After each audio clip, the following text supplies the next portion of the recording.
Bendiciones. Amén. Muy buenos días, hermanos.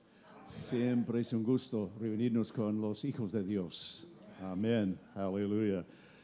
Muy bien, Lindy y yo hemos sido misioneros en la Argentina y también en España. Y hablo un castellano con una mezcla, no sé de qué, la verdad. Y cuando no sé una palabra, invento.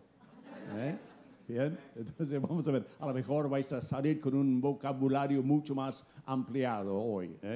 Vamos a ver, con palabras nuevas que no habéis escuchado nunca. Pero vamos a ver. Lindy y yo hemos servido al Señor en la Argentina durante unos 4 años. Lindy nació en Buenos Aires, sus padres eran misioneros. Y Dios nos ha bendecido.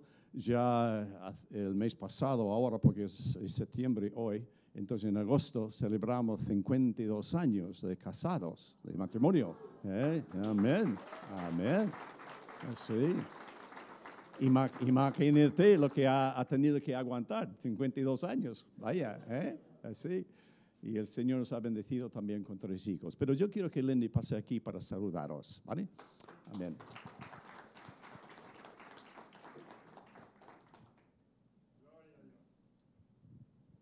Buenos días, hermanos. Es un placer para nosotros estar aquí con todos ustedes. Siempre un gozo estar con la familia de Dios, alabando, glorificando, adorando a nuestro Señor, porque somos todos una familia. No importa si estamos aquí o hemos venido hace poco de Canadá, hace 2 domingos en una iglesia hispana en la ciudad de Toronto, y hemos estado en muchos otros países, pero reunidos con la familia de Dios. Y siempre pienso, el cielo va a ser algo maravilloso cuando estemos todos ahí. Y ahí nos vamos a ver. Dios os bendiga. Muy bien, muy bien. A lo mejor Lindy debe predicar, porque es más corto. Sí, amén, aleluya. Muy bien, nosotros hemos sido misioneros en España, como hemos dicho, plantando iglesias, levantando obras nuevas en el país. Primera obra que levantamos en la ciudad de Pamplona, ¿no? Donde ya tienen los encierros, la corrida de los toros, y ya es un espectáculo que he conocido mundialmente. Pero fuimos a esta ciudad sin conocer la ciudad. Nunca habíamos entrado en la ciudad. Entramos por primera vez cuando fuimos para empezar a levantar una obra con nosotros 2. Nadie más, no tenemos contactos, conocidos, no habíamos visto la ciudad. Entramos y comenzamos a trabajar en España. Entonces ya orando mucho, saliendo a la calle con folletos y hablando con la gente, los que estuvieran dispuestos a quedarse un momento para charlar, y también haciendo cosas en los parques. Invitamos a otras iglesias de España a venir a ayudarnos. Salimos para hacer reuniones en los parques y todo. Y los primeros 6 meses trabajamos durísimos y también oramos mucho, confiamos en el Señor, y al final de 6 meses sabemos que no tuvimos ningún resultado, ni uno, ninguno. Éramos los 2 después de 6 meses. ¿Qué hubieras hecho tú después de 6 meses? De labor, de esfuerzo, de oración, de fe, esperanza y nada. Yo me acuerdo cuando iba a las reuniones de la fraternidad de pastores, entonces la única cosa que yo podía hablar con entusiasmo era el trabajo que estábamos haciendo, porque no tenemos resultados, ¿no? Estamos repartiendo folletos, saliendo a los parques y todo esto, y yo con entusiasmo hablaba de esto, y porque no tenía otra cosa. Y después de 6 meses sentí que el Espíritu Santo me decía: al final del año vais a tener 20 almas. Y de ahí la iglesia cada año se va a duplicar. Y eso es exactamente lo que pasó.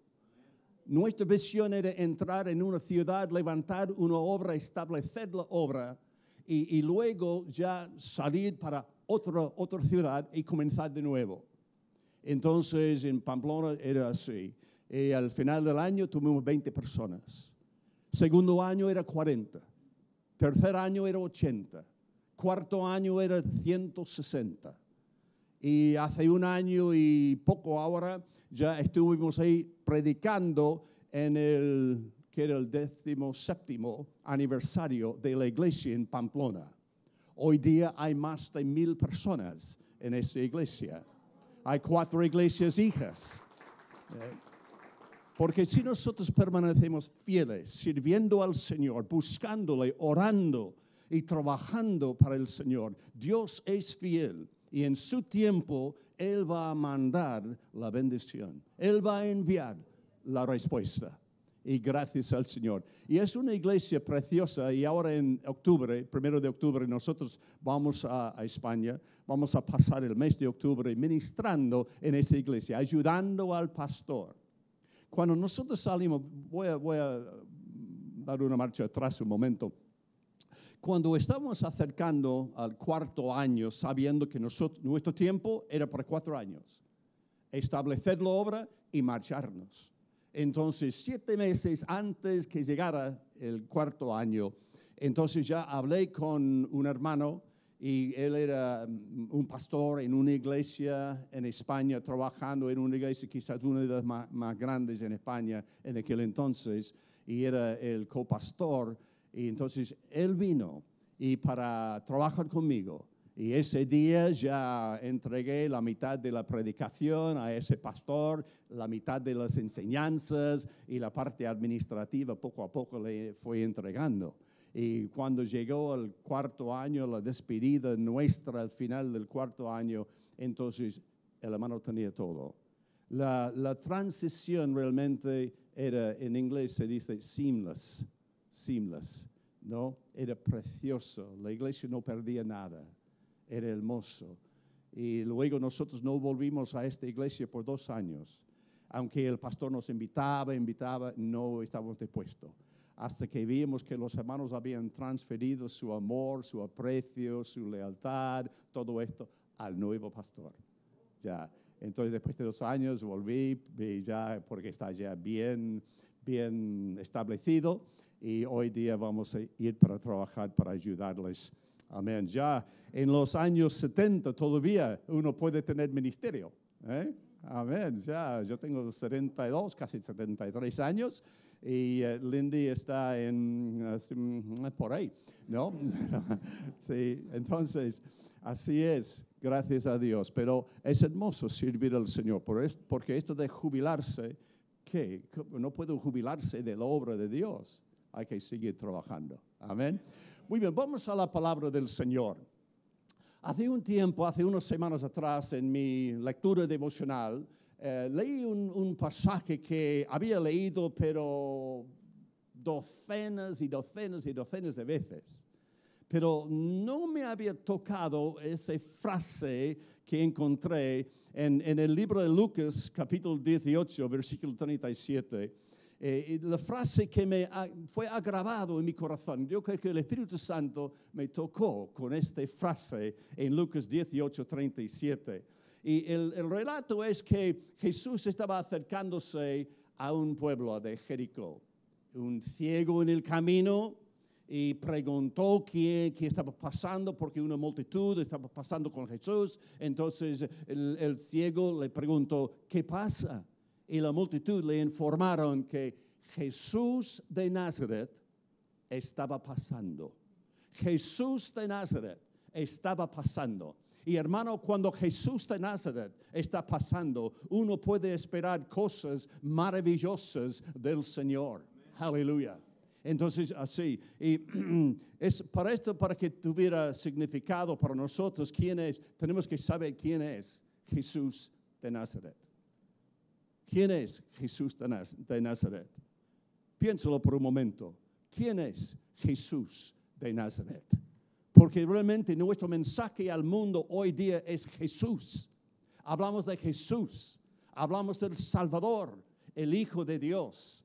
Aleluya. Jesús de Nazaret. Yo me acuerdo hace ya 60 años atrás, en el mes de junio, en el año 1959, Yo vivía en un pueblo, pequeño pueblo, en el este de Canadá, en la isla de Terranova.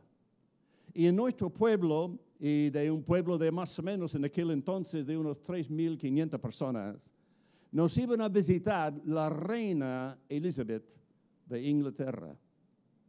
Imagínense, semejante cosa para un pueblo así. Entonces el pueblo se preparó, pintaron las casas y prepararon las calles. Y llegó el día cuando nosotros salimos. Yo tenía 12 años en aquel entonces. Entonces todos salieron a la calle bien vestidos y con unas banderas, ¿no? de Union Jack, ¿no? de Gran Bretaña. Entonces ya todos, y ya llegó su gran coche con la reina Elizabeth y pasó. Pero ¿sabe una cosa? Que aquel día, en Lucas capítulo 18, versículo 37, estaba pasando alguien mucho superior que a la reina de Inglaterra. Estaba pasando aquel que un día va a ser el Señor de señores y el Rey de los reyes. Aleluya, Jesucristo. Y cuando Jesús de Nazaret pasa, cosas maravillosas suceden. Un día Jesús estaba acercándose a un pueblo, Naín. Y en la entrada de Naín encontró un grupo que estaba saliendo del pueblo en camino a cementerio. Ahí estaba una viuda, había perdido su hijo, su único hijo. Había muerto el hijo. Estaba ahora ya yendo al cementerio para enterrarle. Y cuando Jesús de Nazaret estaba aquí en el camino, entonces Jesús le tuvo compasión a la mujer, porque la mujer ya no tenía marido, su marido se había muerto. Ahora su hijo se había muerto, se quedó sin nadie. Y esta pobre mujer, y la Biblia dice que Jesús tuvo compasión de ella. Entonces se acercó al féretro y poniendo la mano sobre el féretro, entonces aquellos que llevaba, entonces se detuvieron y Jesús mirando a porque el ataúd estaba abierto, entonces dijo a aquel que estaba muerto adentro, dijo: hijo, a ti te digo, levántate. Aleluya. Y cuando Jesús de Nazaret pasa, entonces puedes esperar cosas maravillosas. Entonces dice que ya enseguida se sentó y hablaba. Imagínense, yendo al cementerio, pero pasó Jesús de Nazaret.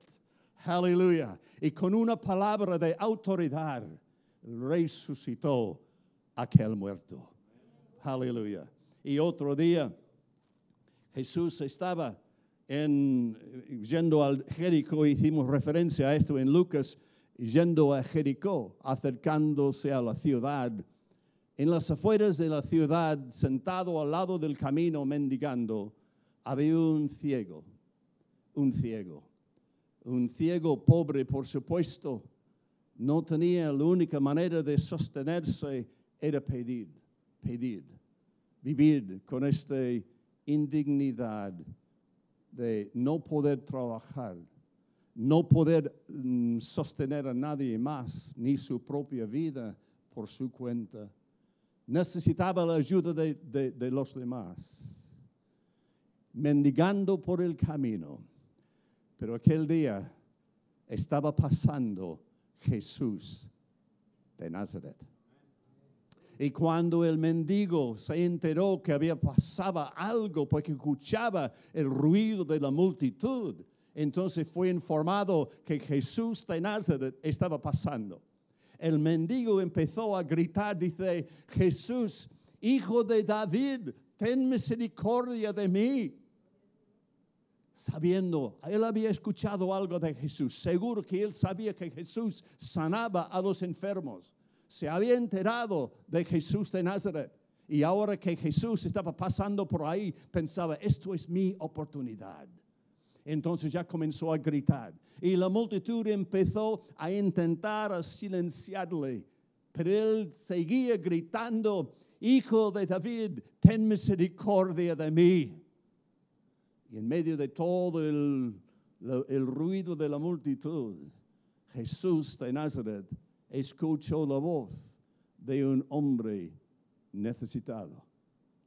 Se detuvo, le llamó, entonces le trajeron a Jesús. Y Jesús le hizo una pregunta.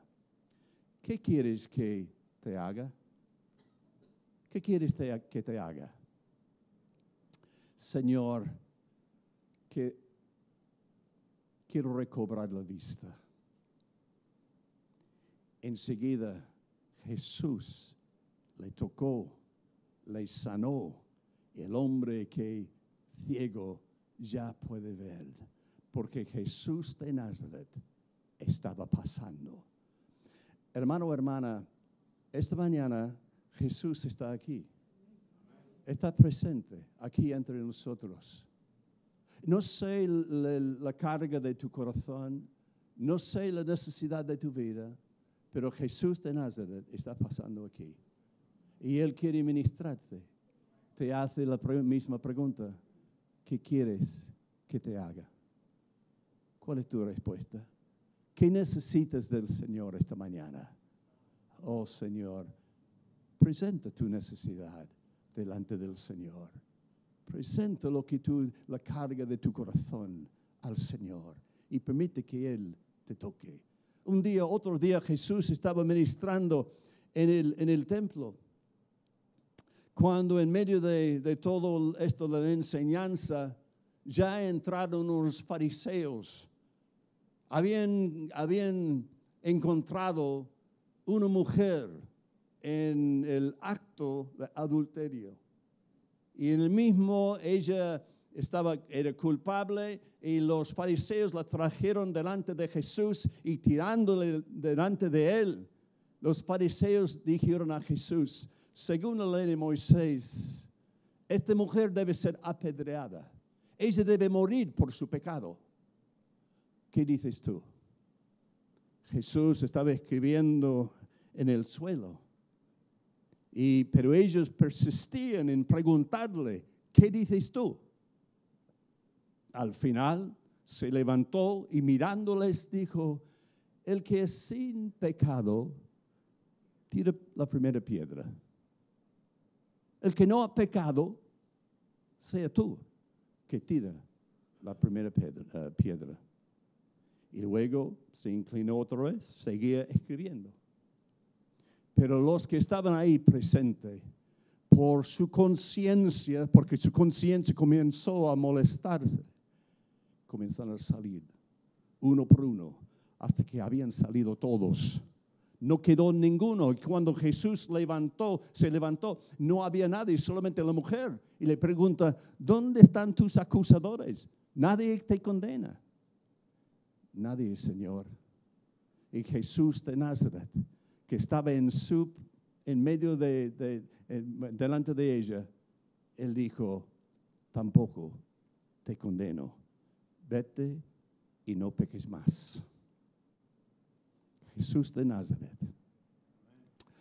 Él es capaz de hacer todo lo que nosotros necesitamos. Después de la Segunda Guerra Mundial, 21 de los líderes, los colaboradores de Adolf Hitler, fueron detenidos. Iban a ser juzgados en el juicio de Nuremberg en Alemania. 5 de ellos, cuando preguntaron su afiliación religiosa, apuntaron católico romano. 16 de ellos dijeron que eran protestantes. Y la comisión del juicio de Nuremberg les ofreció a 21 hombres, les ofrecieron 2 cosas. Uno era los mejores abogados que podían encontrar. El segundo era el consejo espiritual, atención espiritual a los que lo deseaban. Y un pastor luterano, un pastor evangélico, un pastor bien nacido, que amaba al Señor, un pastor lleno de pasión para Cristo, se ofreció. Entonces los católicos ya recibieron la visita de un cura, pero los protestantes tenían la posibilidad de hablar con este pastor luterano. 11 de ellos dijeron, no queremos nada que ver contigo, no queremos hablar contigo. Entonces no lo hicieron. Pero 5 de ellos decidieron, sí, vamos a aceptar una Biblia y también el consejo. Puedes hablarnos, y ellos comenzaron a conversar. Entonces ya porque sabemos que el poder del Evangelio es real. El Evangelio de Cristo es poderoso. Estos hombres eran culpables de atrocidades. Estos hombres junto con su jefe Hitler eran culpables de la muerte de más de 60 millones de seres humanos. Y ahora ya están siendo presentados el Evangelio. Parece que el Evangelio es suficiente y poderoso para salvar a una persona como esa. ¿Piensas que la sangre de Jesucristo es suficiente y poderosa para poder lavar el alma de una persona así?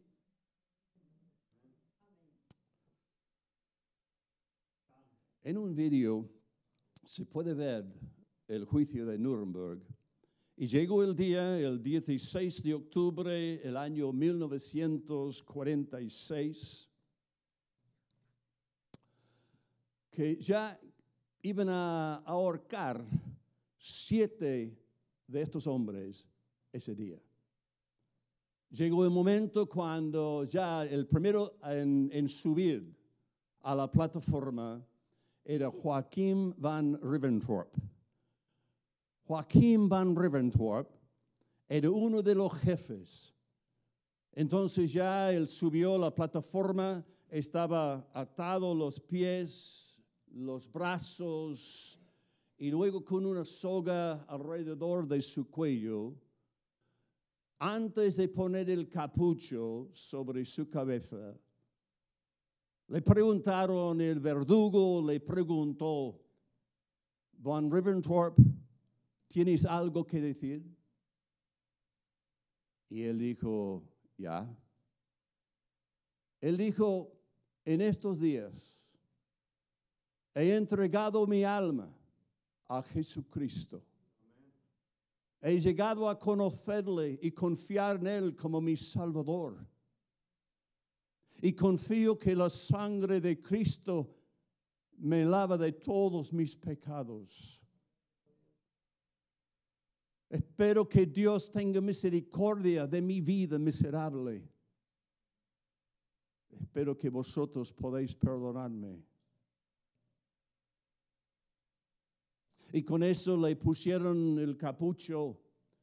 Se acercó el verdugo a la palanca, agarrando la palanca, lo tiró.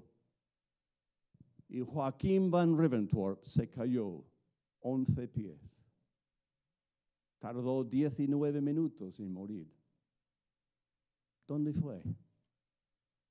¿Dónde fue este hombre que odiaba a los judíos? Pero no solo a los judíos. Él con sus compañeros odiaba a los creyentes también. Y Joachim van Ribbentrop, junto con sus compañeros, iban los domingos y rodeaba las iglesias, una iglesia donde los hermanos estaban reunidos adorando al Señor y obligando a cada uno de ellos a salir. Les ahorcaron cada persona en esa congregación. Fueron ancianos, fueron jóvenes, fueron niños, fueron discapacitados, fueron bebés, todos en absoluto. Y ahora pregunto, ¿dónde fue este hombre?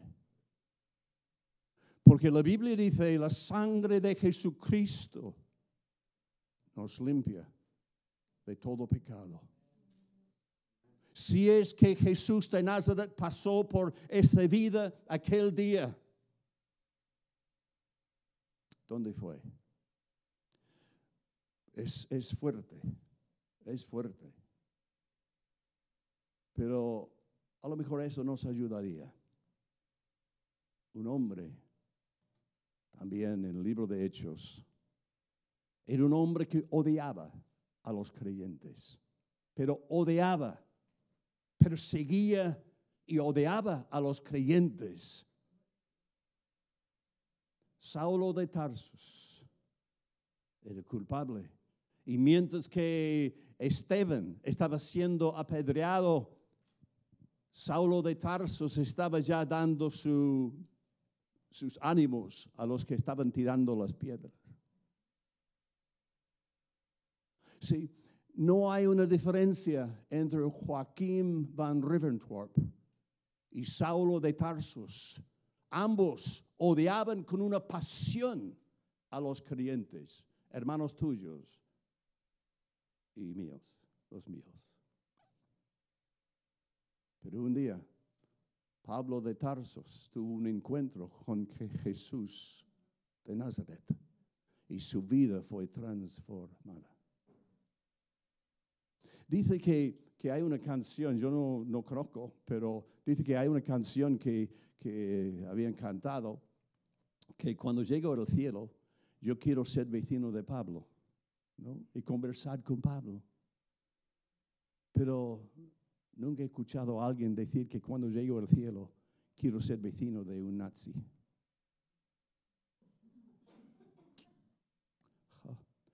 Pero si la sangre de Jesucristo nos limpia de todo pecado, Joachim van Riventwarp va a estar en el cielo.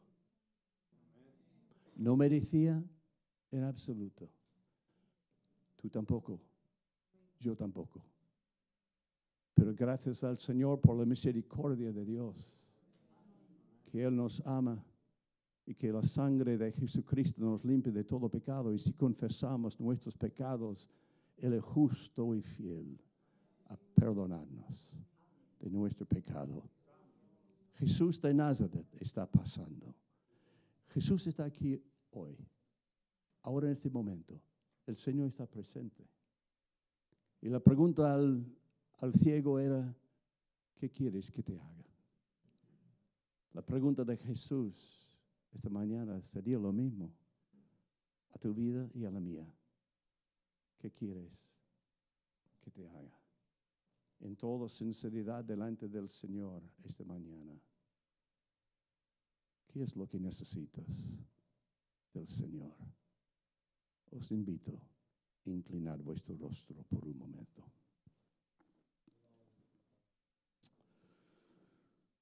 Aleluya, aleluya. Jesús, Hijo de Dios. Maravilloso, glorioso eres. Poderoso porque te ha sido dado toda autoridad en los cielos y en la tierra. Tú estás en medio nuestro en este momento. Señor, tú conoces cada vida, cada corazón. Tú sabes lo que está pesando sobre cada vida. Puede ser que haya alguien aquí esta mañana que, como la mujer, que fue culpable. Ella era pecadora. A lo mejor nuestros pecados son distintos, pero que hemos quebrantado tus leyes. Hemos sido rebeldes, viviendo para nosotros mismos. Señor, si hay una alma aquí que no tiene a Cristo, esta mañana, Señor, tú estás aquí. Jesús de Nazaret, de quien dijo el Padre, la voz del cielo que habló en su bautismo: este es mi Hijo amado, en quien tengo complacencia. Hijo de Dios, aleluya, tú estás presente para salvar. Tú estás presente para sanar. Tú estás presente para librarnos de ataduras. Estás presente para sanarnos. Aleluya. Con nuestras cabezas inclinadas. Por un momento, hay alguien aquí esta mañana que no conoce al Señor. Pero dentro de tu corazón tú dices, Señor, yo te necesito. A la pregunta de Jesús, ¿qué quiere que te haga? Tu respuesta es, Señor, sálvame, salva mi alma, perdona mis pecados. ¿Hay alguien esta mañana que quiere levantar la mano y decirse, yo necesito al Señor esta mañana como mi Salvador? ¿Hay alguien? Sí, puede bajar la mano. ¿Hay alguien más que necesita a Cristo hoy como su Salvador? ¿Hay alguien más? Sí, puede bajar la mano. Señor, te necesito. Perdóname de mis pecados. Líbrame de las ataduras de mi vida. O puede ser que hay alguien aquí esta mañana que tú necesitas sanidad. Hay alguien que necesita, Señor, sáname. Sáname. Yo tengo una enfermedad. Yo tengo ese problema en mi cuerpo. Sáname. ¿Hay alguien? Sí, puede bajar la mano. ¿Hay alguien más que necesita sanidad del Señor? Puede ser que estás atado o atada con algo que no puedes. Has intentado, pero no has podido. Pero esta mañana Jesús de Nazaret está presente y Él puede librarte totalmente. ¿Hay alguien que tiene una atadura? Sí, puede bajar la mano. Oh Jesús, Jesús, tú estás pasando aquí hoy, en este mismo momento. Tú estás aquí porque donde hay 2 o 3 reunidos en tu nombre, con el propósito de buscarte, tú estás en medio. Nosotros hemos venido esta mañana, Señor, para reunirnos en tu presencia. Salva, sana, liberta. Oh Jesús de Nazaret. Aleluya. En otra ocasión, en el monte de transfiguración, la voz del cielo, el Padre dijo, este es mi Hijo amado, a Él oíd, a escuchar. Oh Señor, te amamos, te necesitamos, que seas tú hoy, Señor, mi Salvador, mi sanador, mi libertador. Aleluya, aleluya. Gracias Jesús. Te adoramos. Alabamos a tu nombre. Aleluya, aleluya.